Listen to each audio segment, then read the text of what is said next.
I'm Dom Nicholls, and this is Ukraine the Latest. Today, as the world digests Donald Trump's apparent U-turn on support for Ukraine, we examine yesterday's developments in New York. Plus, we hear about a story of American citizens being lured to Russia on so-called anti-woke visas, and we hear from a global health expert about the latest of the health crisis and that to come in Ukraine.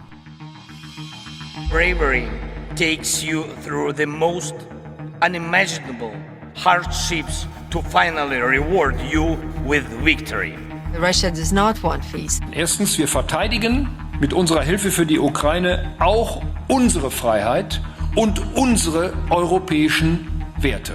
If I'm president, I will have that war settled in one day, 24 hours. We are with you, not just today or tomorrow, but for 100 years. Nous ne pouvons pas, comme Européens, laisser gagner la Russie en Ukraine. Nobody's going to break us. We're strong. We're Ukrainians. It's Wednesday, the 24th of September, 3 years and 214 days since the full-scale invasion began. And today I'm joined by the Telegraph's executive editor for audio, Francis Dearnley, feature writer Lily Shanagher, and Oksana Pyzik, associate professor at the University College London and a global health expert. We started with the latest developments from New York. Now, the big news of the day, I think to be received under the heading Trust but Verify, remember that one, is the apparent change of tone from Donald Trump yesterday. Not so much his freewheeling speech at the UN, but his post later on the social media platform Truth Social and his press conference with President Zelensky. So on the one hand, it could signal the moment he saw Putin clearly, perhaps for the first time. On the other, it could be that there's too much being read into his comments and we should wait to see his actions to get a better idea of how significant this moment may be. So we'll start with that and then move on to the normal military updates and guests. But Francis, what did you take out of yesterday? Well, thanks, Dom. Let's start with those remarks. Much excitement about this. I think it's very important, though, we unpack it carefully and not get carried away. So yesterday we trailed the meeting scheduled between President Zelensky and Trump, and it was there that we caught the first snowball hurled ahead of this avalanche of new messaging from the Trump administration. And it started when Trump said this. Frankly, Ukraine is doing a very good job of stopping this very large army. It's pretty amazing. You know, this is a war that should have ended in 3 days, 4 days. People said it was going to be very quick, and you got to hand it to the Ukrainian soldiers and everybody involved. It's still going on, and that's not a good thing for Russia. This was supposed to be quick, and so, you know, Russia doesn't look very distinguished, having taken 3.5 years now, right? It's about 3.5 years of very hard fighting. And it looks like it's not going to end for a long time. Then Trump took questions from journalists. Any questions? Mr. President, do you think that NATO countries should shoot down Russian aircraft if they enter their airspace? Yes, I do. Now, when meeting with President Macron, he also said, I thought I could end the conflict thanks to my relationship with Putin. But unfortunately, those ties mean nothing. Now, we'll get to Trump's social media statement in a moment, which is really what's got tongues wagging. But I think that statement, given the green light for Europe to strike at Russian aircraft that would violate sovereign airspace, is the most significant thing he said yesterday. Imagine if he hadn't have said that. It would have led to concern that if NATO did retaliate, that it would draw the ire of the White House, splitting the alliance and severing Article 5 in the process.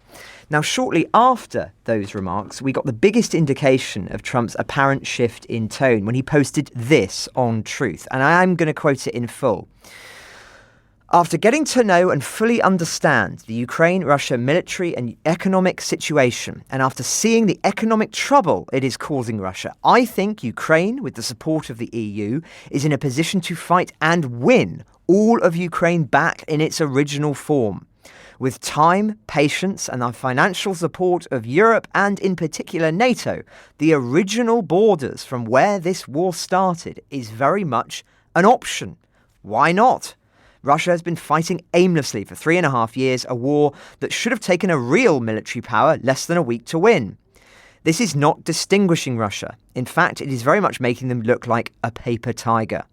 When the people living in Moscow and all of the great cities, towns and districts all throughout Russia find out what is really going on with this war, the fact that it's almost impossible for them to get gasoline through the long lines that are being formed and all the other things that are taking place in their war economy, where most of their money is being spent fighting Ukraine, which has great spirit and is only getting better, Ukraine would be able to take back their country in its original form and, who knows, maybe even go further than that.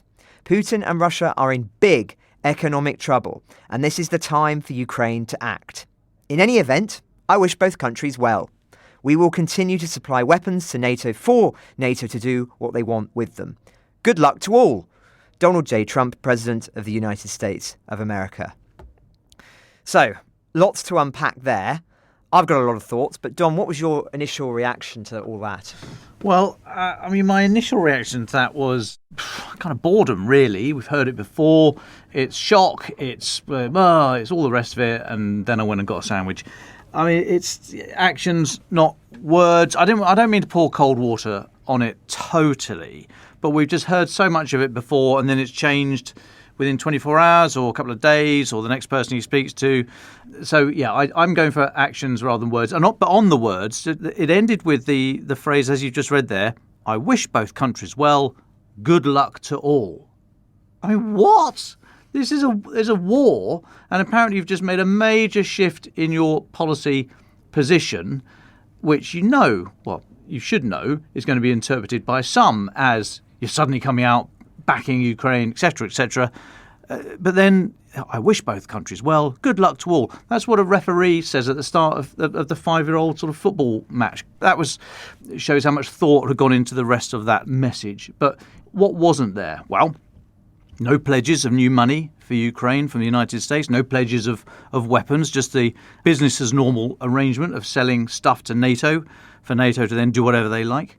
No new sanctions on Russia, no comment at all, actually, about the numerous missed deadlines, Trump's own deadlines that he's put on Russia, that Russia then just ignored. I mean, take your pick, there's been quite a few of them. Talking about NATO completely separate. Now, of course, NATO is separate from the United States, but he was talking about it as if it was something which he had absolutely no agency whatsoever. So I thought that was quite interesting. Lots of mention of Europe and the EU. Perhaps not, remembering that the United Kingdom is no longer part of the EU. But I thought the message was very clear that this issue now, the whole Ukraine-Russia war, it's over to you, Europe. The US is walking away. So I thought that was a bit, I don't know, ham-fisted, or you can read into it whatever you like, and I read into it not an awful lot, except Europe is up to you, we're walking away. What's more interesting, I thought, was his reaction to that question about should European NATO nations shoot down piloted Russian jets if they violate airspace. Now, just a slight, go back a stage. So Polish Foreign Minister Radosław Sikorski, he was at an emergency session of the UN Security Council earlier, and he said, I have only one request to the Russian government. If another missile or aircraft enters our space without permission, deliberately or by mistake, and gets shot down, and the wreckage falls on NATO territory, please don't come here to whine about it. You have been warned. So, very punchy statement there from Mr. Sikorski. Never minces his words. And then later on in the UN session, there was Keith Kellogg. He was speaking to Alexander Stubb, the Prime Minister of Finland, caught on camera. And there is no catching on camera. This is all, maybe I'm a cynical journalist, but this is all planned or at least known about. You either keep your trap shut when there's cameras about, or you make a statement that you want to be released. And he was talking, Alexander Stubb asked him about those comments by Radosław Sikorski. And Keith Kellogg said, I thought what he said was really good. We're just going to have to take a harder line. Now that I interpreted as a green light from the US administration for Europe to shoot down piloted Russian jet. And I thought that was about as subtle as it was going to get. But then Trump, absolutely knocking it out of the park, asked by the reporter, do you think we should shoot down Russian aircraft? He just goes, yes. So absolutely clear. Now that, we'll put it the other way. If he'd said no, then it would have been extremely, extremely hard for European NATO members to take action against piloted Russian aircraft. It would have been hugely provocative to the United States. Forget what it does to Russia, but to go against the express wishes statement by the president, that would have been a big deal. So of all the stuff that came out yesterday, all the fluff and flammery, that was the one thing that really stuck out for me, and I thought it was quite a moment. I completely agree with you, Dom. I think in many ways the commentary's been caught up on the wrong thing. But playing devil's advocate slightly, let's be a little bit more optimistic for a moment through the prism of those who are viewing it in that way. As much as I'd like to think President Trump has started tuning into this podcast, it seems far more likely that he has received some kind of persuasive briefing from someone in his administration about the fragility of the Russian economy. That does matter to a businessman like Trump, and given his psychological need never to be seen backing a loser, it goes some way, I think, to explaining this shift, if it is a shift. Afterwards, Zelensky also suggested that some kind of intelligence briefing had played a part. He said this: "I'm very grateful to Trump. I can't share the details right now. Trump possesses very important information regarding the situation at the front." It does also seem Trump's reached the conclusion himself that Putin is stringing him along. Again, if that's true, that matters. He's not a man who wants to be made to look foolish. And there have been several remarks that have spoken to that slight shift in the last couple of weeks. Another positive, if we're to view it in that way, his remarks alongside Zelensky were posted on the official White House X account. That does suggest this positioning is positive, or perceived as positive, for the president. It's not a blip. It's apparently official policy. And yet, as always seems to be the case with this administration, it's never simple. Just a handful of hours after Trump's remarks, US Secretary of State Marco Rubio said the war in Ukraine cannot end militarily, but will end at a negotiating table, in pretty stark contrast with the remarks that Trump had posted. My instinct is Trump has shifted position slightly, but not irreparably from the Russian perspective. His rather schizophrenic approach to policy means that his stance could change again after another call with Putin or meeting with Steve Witkoff. So we mustn't get carried away here. And I also think there's an interpretation of this where, as you say, Dom, he's simply saying this is Europe's problem. I won't obstruct you. I'm not going to go any further in support of Ukraine, though. Now, again, that's far from the worst case scenario compared to where we were some months ago, when we didn't know if Washington would let NATO countries send American weapons to Kyiv. But I think we should be very, very wary seeing this as a hugely positive, epoch-defining step. As we keep saying, the outcome of this war is in Europe's hands. And is it truly stepping up? But to end on a brighter note, the language of Trump here, talking about Ukraine in the context of NATO and the European Union, on an almost subconscious level, it is binding the country and the institutions together. That has perhaps been one of the biggest shifts we've seen in a positive direction for Ukraine in the past year and a half. By implication, Ukraine is part of the Western umbrella now. And that matters, in my view, Dom. Certainly does. Thanks, Francis. Plenty more to come on that, I'm sure, over the next few days until the position changes. Or maybe I'm being a little bit cynical. I apologise. Let's carry on with the updates as normal. Military updates. Let's start in Russia. The port of Novorossiysk on the Black Sea has been attacked this morning. Images I've just seen in the last few minutes suggest that attack may still be ongoing. So I was the first alerted to this by Honourable Intelligence, the global maritime risk management company, who said that Ukrainian forces had launched a combined air and sea drone attack on the port of Novorossiysk, west coast of Russia, on the Black Sea coast there. Now, Honourable say they observed uncorroborated footage of a maritime drone exploding on the water. I've seen that footage as well. It's doing the rounds on social media. You'll find it. They geolocated that to say that that was in Novorossiysk Bay. Now, Honourable say they've also received or seen additional footage of a large plume of smoke in proximity to the port area, likely caused by a drone attack. Again, I've seen those images on social media. You will find them not all geolocated to the area, so it's still pretty raw, this information. But it does seem like something is happening at Novorossiysk against what's left of the Russian Black Sea fleet there. So still in Russia, And Ukrainian drones again hit the Gazprom Neftekhim Salavat petrochemical plant in Russia's Bashkortostan Republic. This is a source in the SBU, the security service of Ukraine, speaking to the Kyiv Independent earlier today. Now, this plant is about 1,500 kilometres east of Kyiv. It's almost halfway along Russia's border with Kazakhstan. So it's quite a long way, that's what I'm trying to say. Now, a fire was said to have broken out at the plant following several drone strikes, a local source said. Russian authorities also confirmed the attack rather helpfully. Radiy Khabirov, who's the head of the Bashkortostan Republic, said on Telegram, all emergency services are working on site and efforts to extinguish the fire are underway. Don't bother learning his name, we'll probably be out of a job in a couple of days, having said that. So the Gazprom Neftekhim Salavat facility is said to be one of Russia's largest oil refining and petrochemical plants, producing 150 different types of products, including gasoline and diesel fuel. It was last hit on September the 18th, continuing, obviously, Ukraine's long-range strike against Russia's oil and gas infrastructure. Now, in Ukraine, next to no movement on the ground, very, very slight Russian advance to the west in the vicinity of Zaporizhia and Dnipropetrovsk Oblast boundary. From the air, 126 of 152 drones fired by Russia last night were shot down. 7 people were killed and dozens injured at about 7 or 8 locations across the country that were hit. A couple more from me. I said yesterday that I'd been messaging NATO about their press release that said they had an AWACS aircraft, the Airborne Warning and Control System, air traffic control in the sky, basically, that had been patrolling Allied airspace for Eastern Century. And this was last Friday at the same time as those 3 Russian MiGs were flying through Estonian airspace. So I asked NATO, was it up at the same time? Had it tracked them? Did they know where they came from? All the rest of it. A NATO military official got back to me and said NATO AWACS was flying a mission over eastern Poland that day. When the Russian MiGs were flying into Estonian airspace, the plane was on its way back from Poland to its base in Gelsenkirchen in Germany. It did not track the Estonian airspace or the intrusion of Allied airspace by Russian aircraft. This had no impact on our ability, I think that's NATO's ability, to track the aircraft through the whole of their flight. The Russian aircraft, I take that to be, through the whole of their flight, i.e. by other means.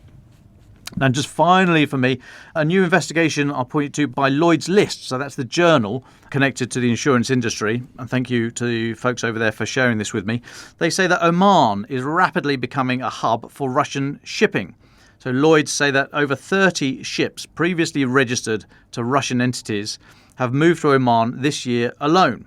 Vessels previously owned by the companies Sovcomflot, Fesco, JS Volga Shipping and Prime Shipping are now registered in Muscat, capital of Oman. Tightening compliance scrutiny from Dubai authorities are creating opportunities for Oman, which is growing trade ties with Russia, they say.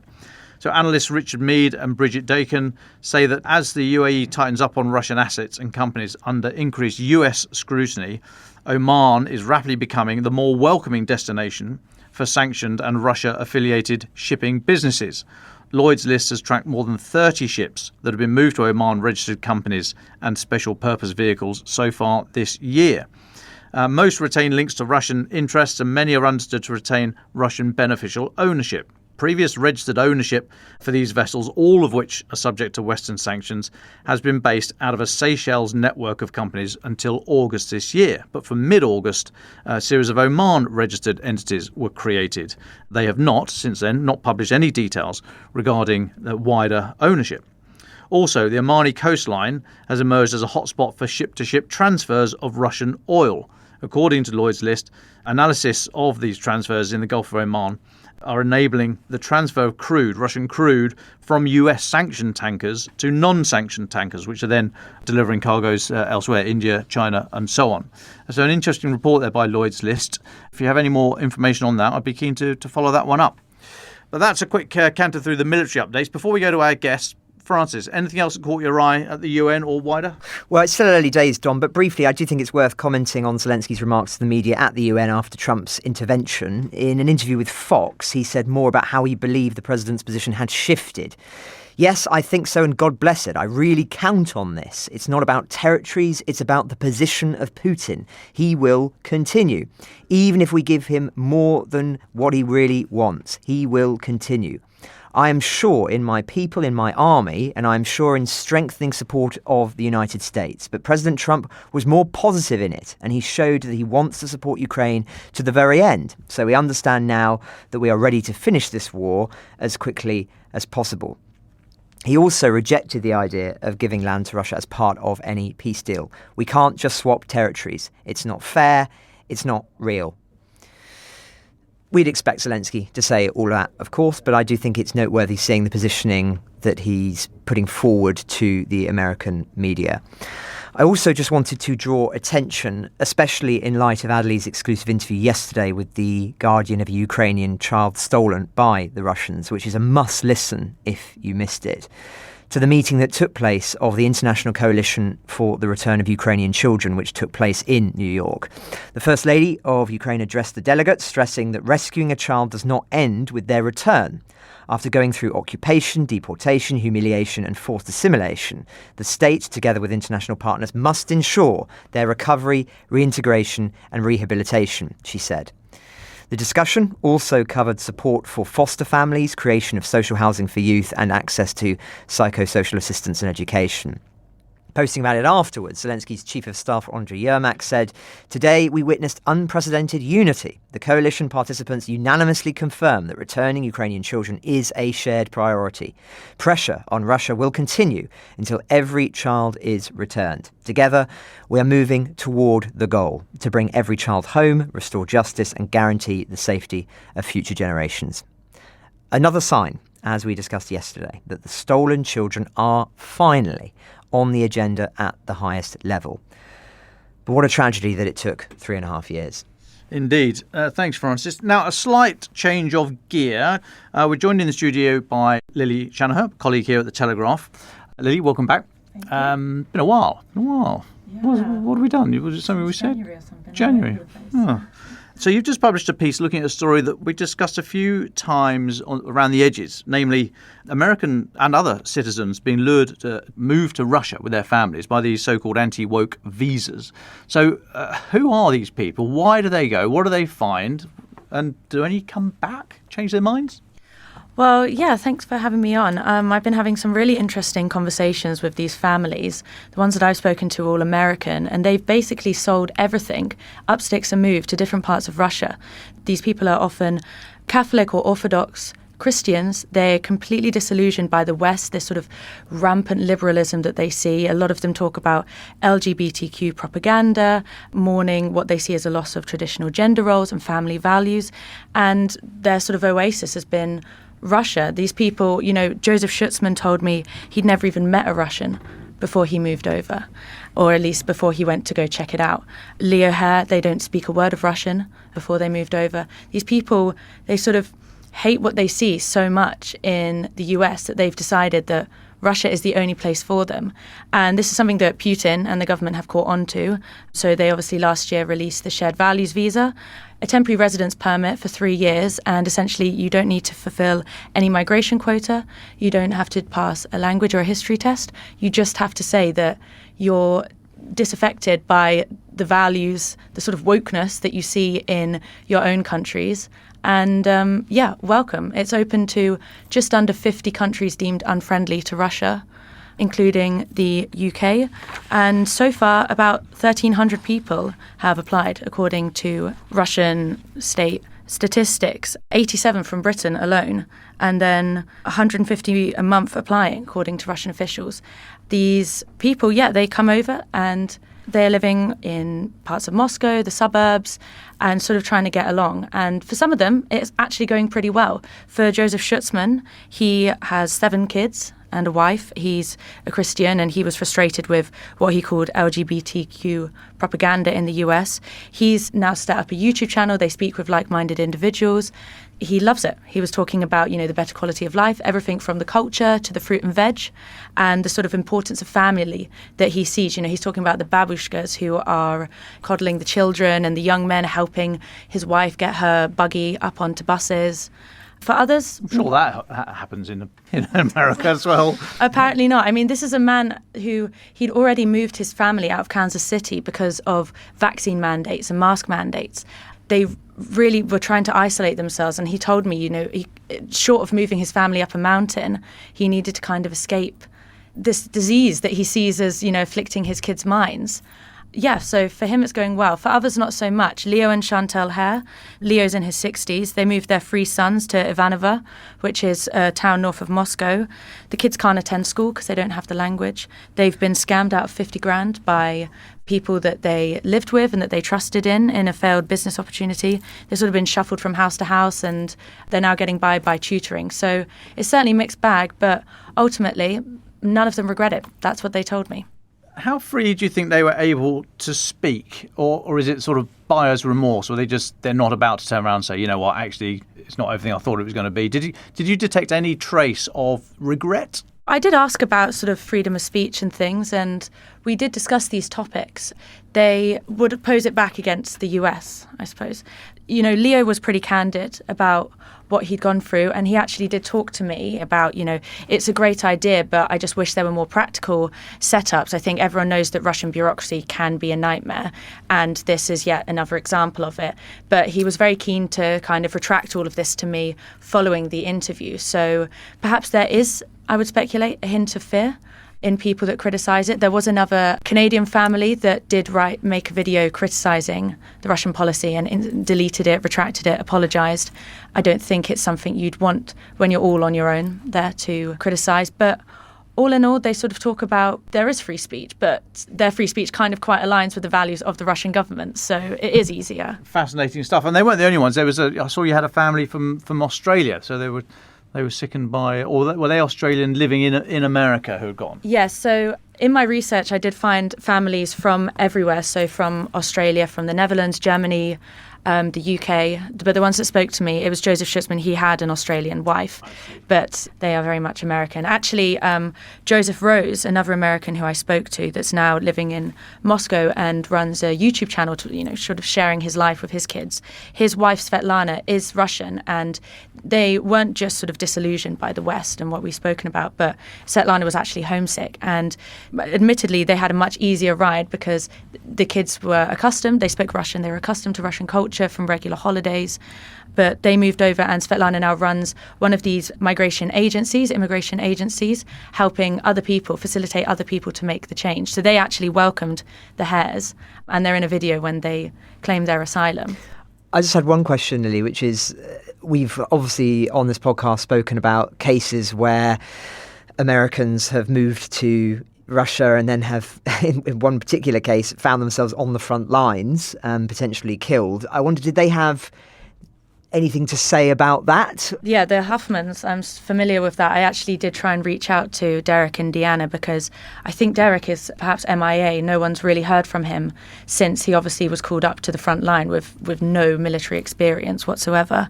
We touched a lot on the war in Ukraine in general. Leo said that, he doesn't know enough about it.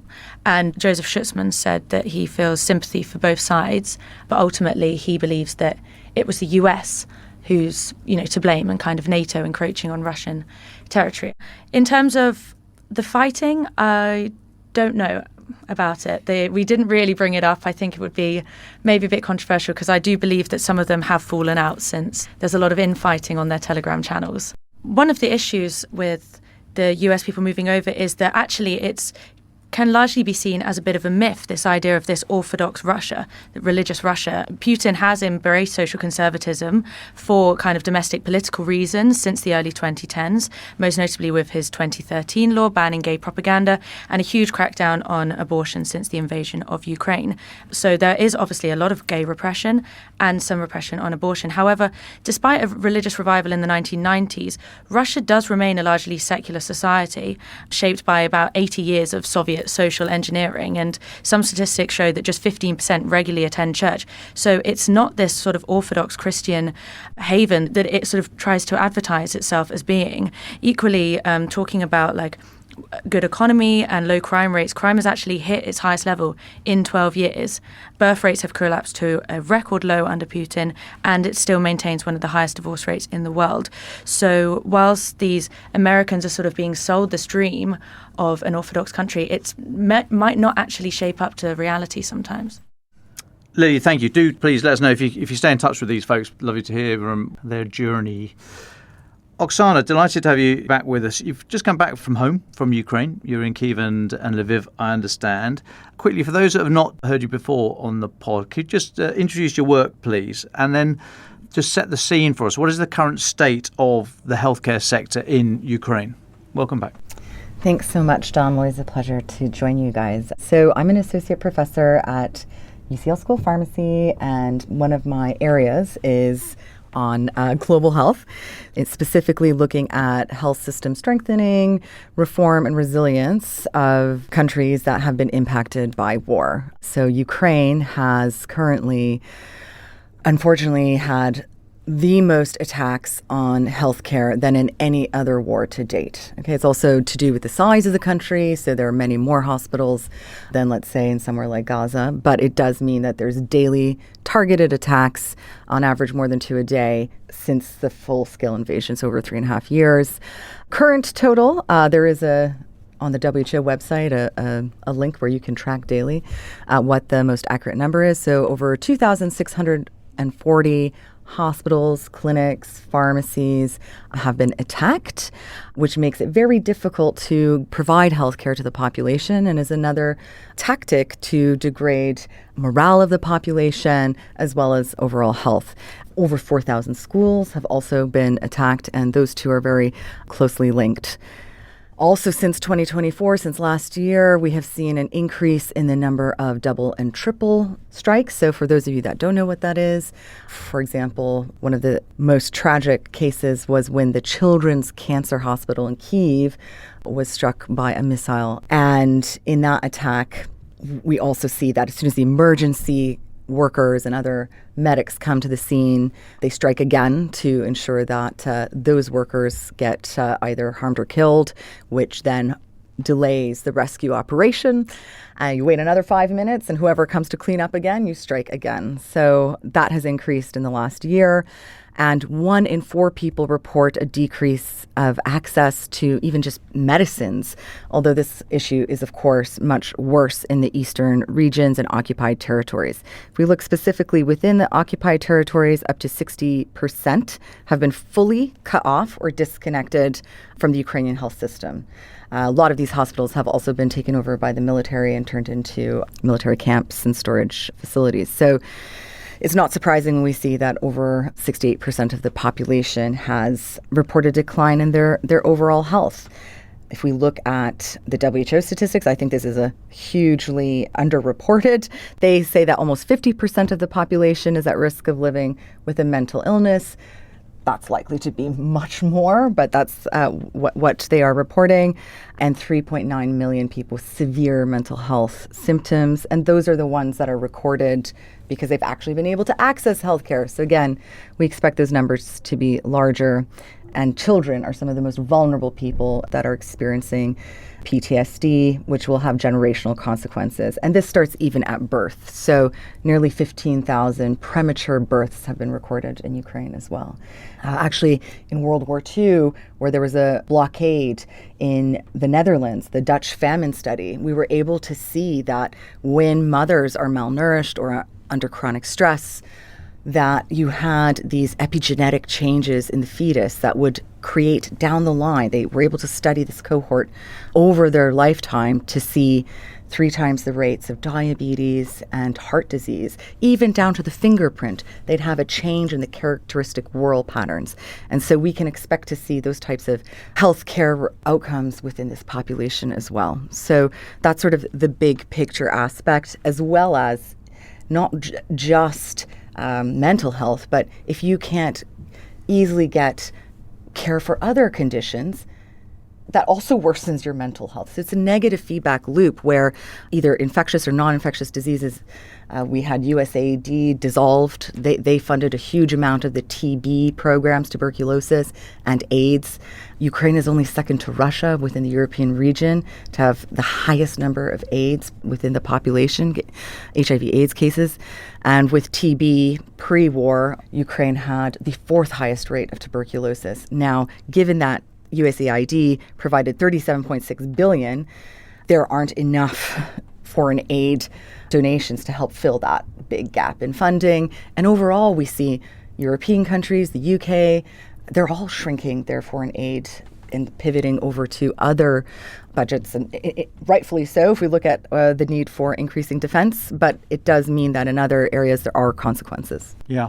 That Dutch example you cite there, was that the hunger winter, 44, 45? Yeah. So that was after the failed Operation Market Garden to try and take the bridges, the reprisals against the Dutch population. So history sadly repeating itself. So that's it on a macro level. If we could dial in now, you're in Lviv with Superhumans. We featured Superhumans before, but again, if you could reintroduce Superhumans, please, to us. You were there just a couple of weeks before Prince Harry. Was he following you around, Prince Harry? You were there just before Prince Harry, but what did you see at Superhumans and who are they? Yes. I had the privilege of being able to see their fantastic facility, the CEO, Olga Rudneva, who is a fantastic force of nature, such an inspiring person. She was showing me this facility that's funded by Howard Buffett and the Buffett Foundation, so that's the son of Warren Buffett, one of the philanthropists, as well as actually from the UK, Richard Branson. So they have funding from these sources and others. So it is a state-of-the-art hospital that is conducting extensive and advanced reconstructive surgeries, everything from, you can imagine if you're getting those types of explosives that can just tear off your face. It's pretty grim. Dom, I'm sure you can elaborate on the things that you have seen, but 30% of Ukraine is mined, and it's the most mined country on earth. But it's not just veterans. There's civilians who are also now amputees or need these types of interventions. So it has attracted some of the leading experts in the world in reconstructive surgery. They also have a 3D printed prosthetics unit, which I got to see. The most common type of injury now is not a single amputation, but multiple. About 2 years ago, we already saw the headline that there was over 100,000 amputees. That's going back to 2023. That was the cover of the Wall Street Journal then, that it actually surpassed the number of amputees in World War I. And you think about all the countries involved, and in Ukraine, that already was surpassed 2 years ago. That is extraordinary. So in this instance, we can imagine that although there aren't official figures that are available publicly, that those are estimations, that number in that year would have significantly grown given the escalation of attacks. So we almost didn't get to Kyiv because I went with the KCL War Studies Department and this amazing organization called Art Therapy Force. We're organizing symposiums and summits in both Kyiv and Lviv. And that month, they had the highest number of hyperballistic missile attacks. I think a lot of people were nervous about whether they should really be going or not. In the end, we did make it, but on the oldest of the Soviet-style trains. Coming towards the end now, I don't want to do a sort of typical thing of, all right, let's get all the grim stuff out of the way. Let's end on a happy note. But I do want to just talk about the other side of it slightly, if I may. I have been trying now for at least 40 years to master House of the Rising Sun, and I haven't got it. But you were telling me about this amazing chap who only had 2 fingers, and he was playing the guitar, and you said it was a ray of light when you walked in the room. Absolutely. This was at Superhumans. Yes. So part of the holistic treatment, so we talked about the reconstructive surgeries, the prosthetics, but they also run both art and music therapy. And so I was invited to a rehearsal there with this band of veterans that they had formed, and they were playing this song called Yihale Kozaki, which is like about the Cossacks. And they were all rocking out, and despite having multiple amputations, this lead guitarist had just 2 fingers left, and I was just in awe. I mean, the level of talent, first of all, I mean, I can't even play anything with all of my 10 fingers, but I think it gave me so much hope to see that the resilience of the veterans, first of all, the capacity for joy and to transcend what they had lived through, and the loss, not just the physical loss, but everything that they had experienced. And to be able to perform that way just made me really hopeful for the whole country, that Ukrainians love to sing. I mean, within 2 minutes of meeting people, we would be banging out Czerwona Ruta. Like, it's hello, and do you know this song? So that's so embedded in our culture, and it is I think, ancestral way of dealing with trauma. We do actually have neuroscience now to show why art and music therapy is so effective. So it bypasses the purely verbal processing, engages the regions of the brain. So if we think about the amygdala, the prefrontal cortex, the hippocampus, all of these regions where trauma is stored, and offers a way to access those emotions and rebuild identity by this sort of neuroplastic aspect of connecting new memories. And it fosters this kind of neuro rebalancing and a therapeutic connection. So Art Therapy Force, they do this also with another similar center called Unbroken. And I was so privileged to be able to witness this music therapy in action at Superhumans. And I think this is also why we see Prince Harry, who has long been an advocate, not only through Invictus Games of amputees, but also for mental health. Don't frame it through the lens of disability. As soon as you walk in, you're kind of greeted by a bionic arm that you could shake. And so it's like you are being enhanced instead of feeling like the shame, the stigma around it. Even to the extent that I remember Olga telling me a story about when they have like kids visiting the facility, that they're saying, "Oh, I want one of those. That looks like a superhuman arm," right? So, and not to make light of that situation, but I do think how we frame this is really important. Now, where I see a gap is, first of all, we need many more of these centers across the whole country, particularly closer to the east. And that when they are in this facility where everything is accounted for, physio, rehab, pool, even having like a kitchen where they have to cook for themselves to relearn those skills, all of the countertops, the stoves can be adjustable based on height, because you have to build up towards getting a full leg length prosthetic. So you start on sort of smaller size and build up. They get all of this care, but then they go back maybe to their rural village or community, and they don't have that type of understanding or health support system anymore. So they go from getting the best to almost nothing when they return home after a year. Now it's all free, so anyone can access these services, which is incredibly important. And this is why I think Prince Harry's visit was so important, because not only did it put it in the international media spotlight, but it can drive further donations. And so I know that my colleagues, my friends in Ukraine were delighted to have him visit again. Right, well, take a swig of your coffee, start tuning up. We'll come back to you in a minute for final thoughts. A couple of bars from your favourite song, please. Oh, God, I can't sing. You can. I know you can. I've seen you singing on Not bars. Not well. That's the thing. Enthusiastically it was only. Good enough for 2 o'clock in the morning. Anyway, final thoughts. So, where are we today then? After the whole Trump thing yesterday in the UN, well, there are, in my view, positives and negatives from the whole Trump utterances in the last 24 hours. I think we should focus on what Russia does, not what it says. I mean, they've already poo-pooed these criticisms from Trump, but let's look at what they do, what they're going to do, what they might do. Are they going to test NATO now, with Trump seemingly converted to support Ukraine? Russia doesn't have to. This is a thing, this is sort of seeming inexorable march, this momentum towards, it was drones, then it's aircraft. They don't have to do it. They don't have to fly through NATO airspace. I think Russia will wait and see what Trump says next, what he does next. In the meantime, I think they're going to continue the grind in Ukraine. I think they're going to hit Ukraine hard with nightly attacks. So possibly there'll be no big change from the last 24 hours. But. Trump explicitly referred to Russia's economy and the worsening fuel situation, which is hurting. There's no sign Ukraine will relax that campaign. So I think that is significant.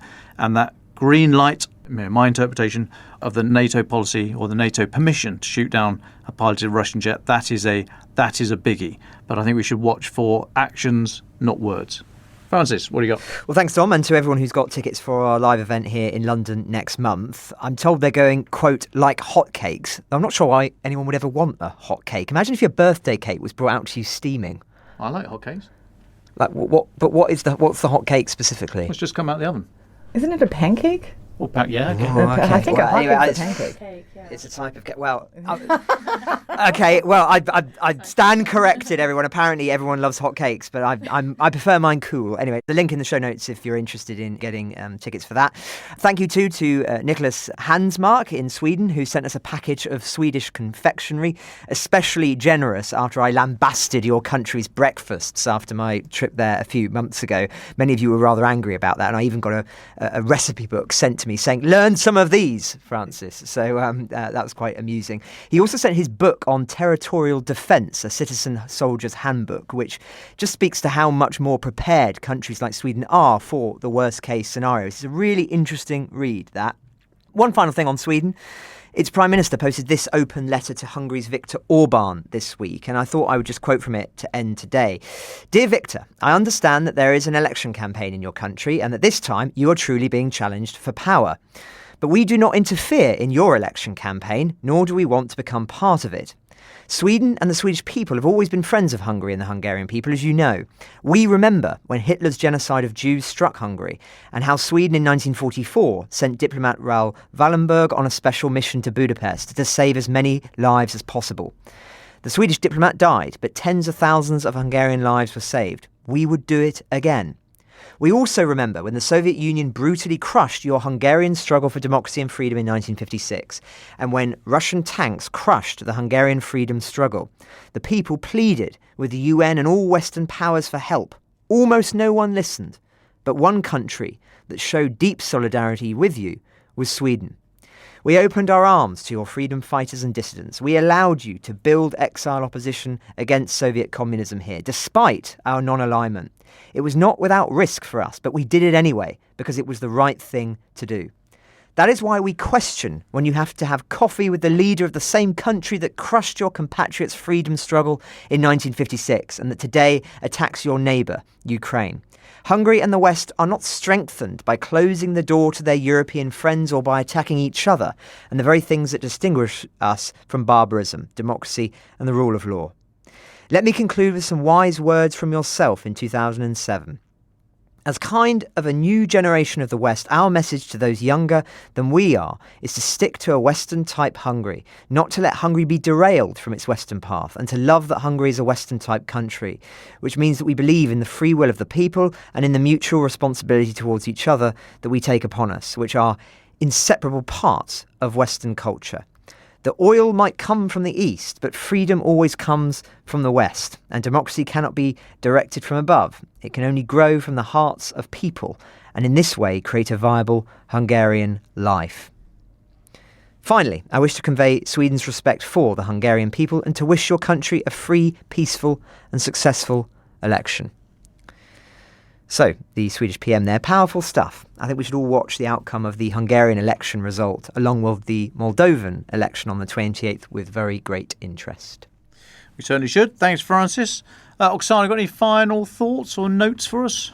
Yes. So please check out Superhumans. And if you are able to support their fantastic work, then please do consider donating. If you are a therapist or an artist, then Art Therapy Force may be an organization you could collaborate with, particularly on this need for art and music therapy. There are absolutely not enough healthcare experts across Ukraine to deal with the scale of PTSD there, but there are other ways to also support healing, and this isn't one of the ones that has had less attention.